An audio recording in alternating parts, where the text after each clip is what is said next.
Oo, yun nga. O, narinig niya sabi ni Master SM Geng, binigay sa inyo yung anak na yan, hindi yung pabigat. Kaya niyan. Kung ngayon lang, medyo nahihirapan kayo, pero darating din yung punto na...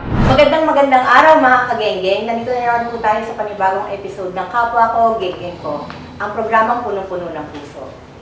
Ako nga po pala si Mayora Siege Tolentino, ang inyong lingkod, at syempre mamaya makakasama natin ang ating Master Genggeng na si Boss Toyo. At para sa araw na to, ang napili natin sa mga nagpadala ng mensahe sa page ni Boss Toyo ay si Jason Mirones.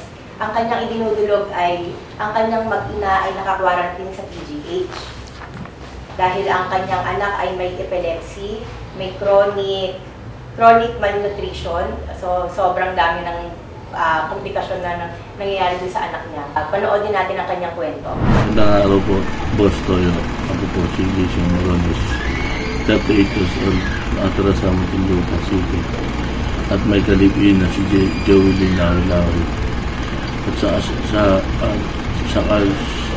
sukuyan, ang aking anak na si Jaylin Morones ay nasa hospital. Sila po ang aking mag-ina at ako po ay humingi ng tulong sa inyo sa aramdaman ng aking na si Jaylin Morones na may cerebral palsy. Ngayon napanood at narinig niyo na ang kwento ni Jason Mirones. Bago ko tawagin si ating kagenggeng Jason Mirones, ay tawagin muna natin ang ating Master Genggeng na walang iba kundi si Boss Toyo. Kamusta naman, Mayora Siege? Kamusta naman ang araw mo ngayon? Sino naman ang ating kagenggeng ngayong araw na to? Si Jason Mirones. Jason Mirones, 38 years old, taga Muntinlupa ba? Malayo pa siya, taga Muntinlupa ba? Down south.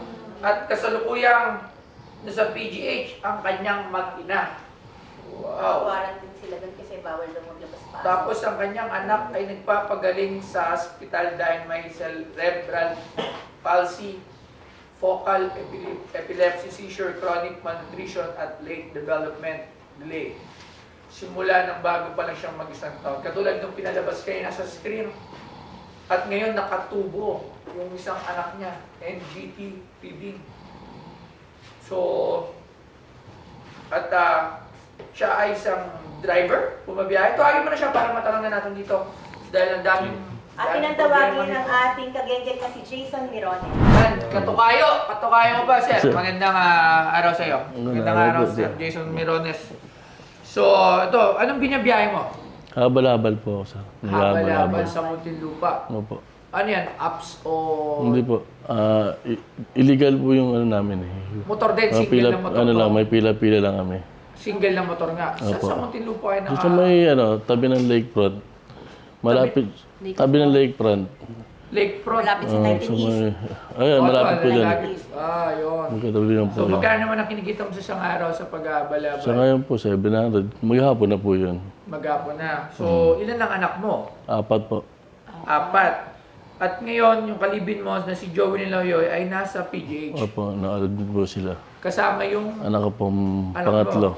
Ba't sila naka-quarantine doon? May COVID sila? Wala po. Wala po, sir. Ano? Bakit naka-quarantine? Nagkaroon ng pneumonia siya eh. Bali, kaya siya... kasi nahirapan siya huminga. Kaya ngayon, inaano siya ng oxygen. Kasi pag yung host po, ano po siya, lagi siyang dumudugo yung ano.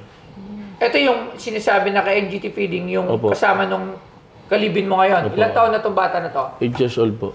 8 years old. Anong sakit niya? Yun po, yung epilepsy. Lahat to. Opo. May ano pa daw, pneumonia.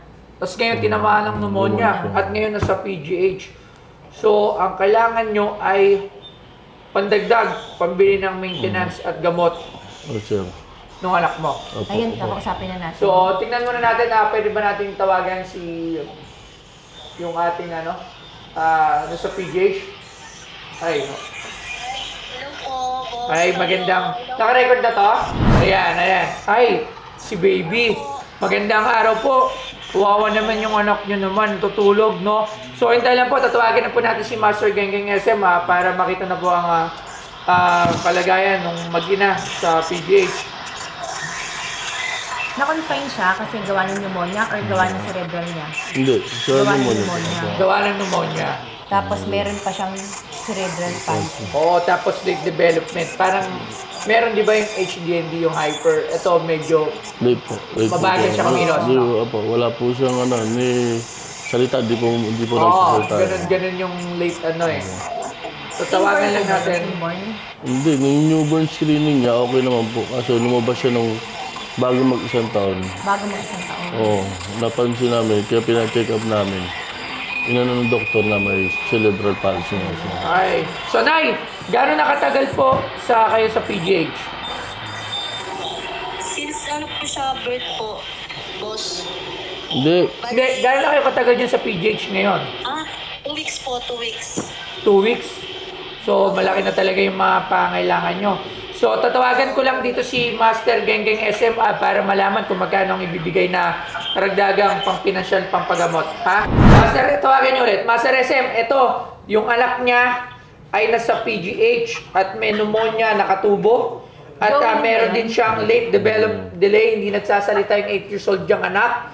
May cerebral palsy rin, may epilepsy, may chronic malnutrition. So ito, kaka-video call lang namin. So pakita ko rin sa iyo, Master SM Genggeng. Ito po, siya po sir, si Master SM Genggeng, ang ating maraming salamat, Master. mabuting nagbibigay ng tulong.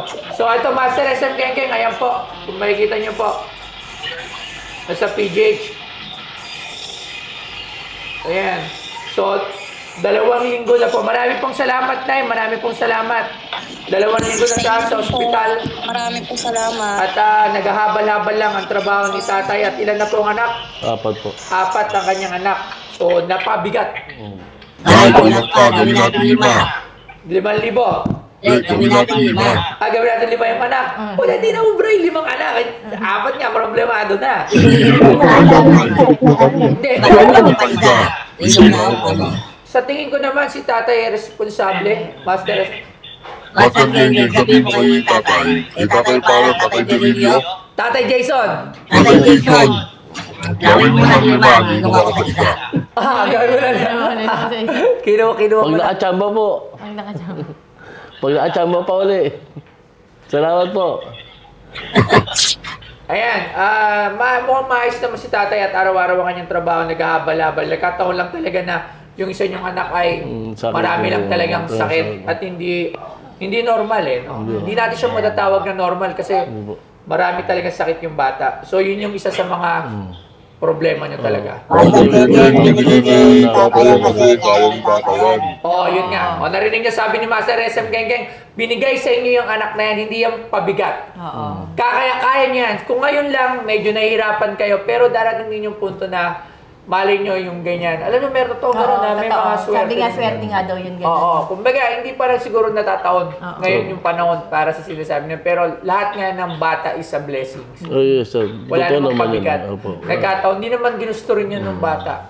At syempre, mas mahirap nga sa bata yun kasi kung makikita niya yung mga ibang kasabayan niya, Totoo. di ba? Mas mabigat yun. Oo, So, mas sir. sa magulang din, syempre, Mas masakit nakikita sa niya. magulang. So, Master SM Genggeng, anong ating iabot na tulong para sa pamilyang ito ni Sir Jason Mirones?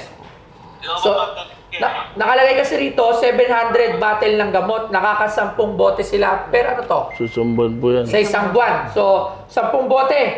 Ano, kaya ba Master SM Genggeng ang 10 bote? Sa isang buwan? Gawin mo ng 10,000, Master Genggeng. Ginawa na 10,000 ni Master SM Genggeng. Salamat po. Salamat po, Master. Salamat Ayan. po. Ayan. Gawin mo na. Oh, Master Genggeng. ano, may sasabihin na naman tayo. Sabi mo. Master Genggeng. Ano? Ano?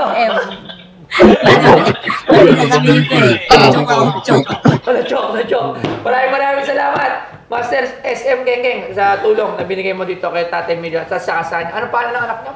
Jaylin Merones po. Jelly. Jaylin. Jelly. Yeah, maraming salamat. Maraming salamat, Master SM Genggeng. Ano, tay? Salamat. Salamat po. Tama sa pagdadasal yung anak niyo. Maraming salamat po. Mas malaking tulong po sa aming pagdarasal na yan. Salamat po. Tama, tay. Maraming salamat, Master SM Genggeng. Thank you. Genggeng. 10,000, malaking bagay. Oh, so, Katulad nga lang ulit sabihin ko, si Master SM Genggeng, tumutulong siya, hindi niya papakita yung mukha. Kayo lang nakakita. Nakita niyo siya pero hindi namin siya i-display kung sino siya. At ayaw niya rin sabihin yung pangalan niya at wala rin siyang pinapapromote sa akin na kahit ano. Para lang to sa kalaman nyo. Yes, Kasi baka akala nila nagbibigay tayo for clout or for promotion or hindi. Ito ay talagang ginawa itong programa na to dahil para makatulong. Yes, sir. Lahat ng tulong na ibibigay nila. Kung direkta sa kakayanin, kanila. Diba? tapos sa mga nais pang tumulong kay anak ni Tatay Jason Mirones, nasa baba ang kanilang contact number. Maaari nyo silang tawagan at lapitan kung may mabibigay pa kayong tulong at any kind para doon sa bata kasi kahit naman tayo, kung meron tayong sobra at makita tayo ng ganun, bakit hindi tayo magbibigay?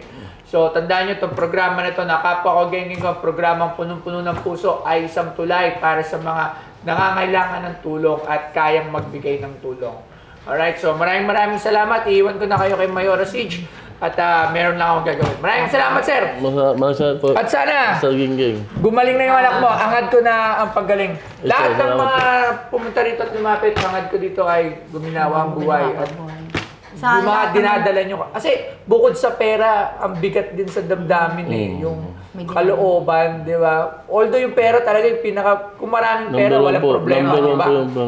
Pero kayong kalooban din, yung hirap parang, wala tayong magawa. Parang, bakit ganito tayo ka-helpless? Ang hirap maging helpless.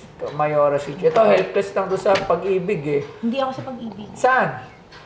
Sa buhay. Mag-isa lang ako eh. Wow! Diba? Drama. Pero kinakaya, di ba? Tigilan ko na ito dahil magdadrama na naman ito. Mayora Siege. Iba ko na sa isang dito. At ayan yan. Sir, Masarap ay kagenggeng na Jason, anong masasabi mo? Bigyan tayo ng 10,000, malaking tulong Ang yun. tulong po sa anak ko po yun. Meron ka pa bang gustong ipaabot na mensahe para kay Boss Genggeng SM at saka kay Boss Toyo? Meron po. Sige po, dito na lang po.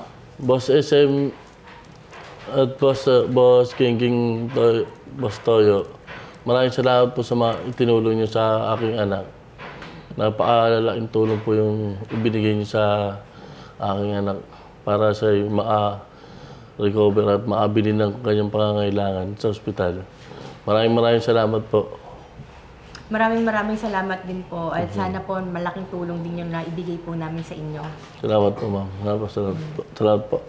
Mga gusto pa pong magpabigay po ng tulong, magpahatid po ng tulong, na andito po, naka-flash po sa screen natin ang kanilang number at kayo na lang po ang kumontak sa kanila. Maraming salamat mga kagenggeng. Ako nga po pala si Mayora Siege Tolentino. Salamat sa panonood ng Kapwa Ko Genggeng Ko, ang programang punong-puno ng puso.